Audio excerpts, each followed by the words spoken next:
Joshua's farewell to the leaders. Joshua 22:1-24:33. When the war for the conquest of Canaan was ended, and the tribes were about to leave for their places in the land, Joshua broke up the camp at Gilgal, which had been the meeting place of the Israelites through all the war.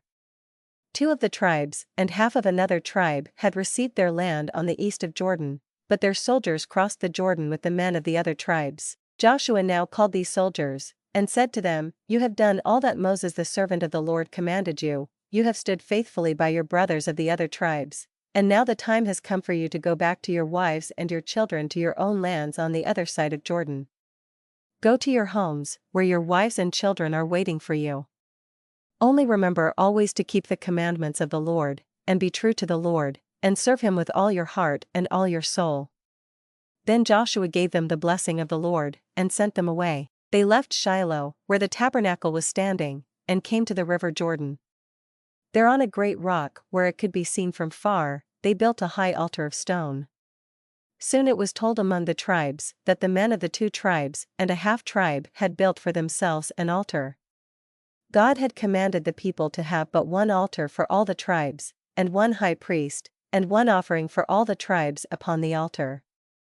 This was for the purpose of keeping all the people together, as one family, with one worship. The people of Israel were greatly displeased when they found that these tribes had built an altar, while there was already one altar for all the tribes at Shiloh.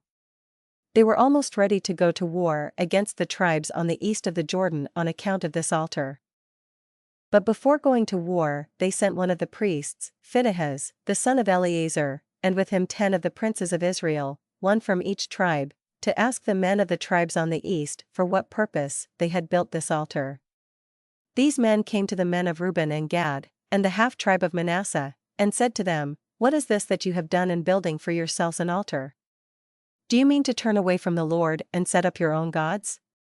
Have you forgotten how God was made angry when Israel worshipped other gods? Do not show yourselves rebels against God by building an altar while God's altar is standing at Shiloh."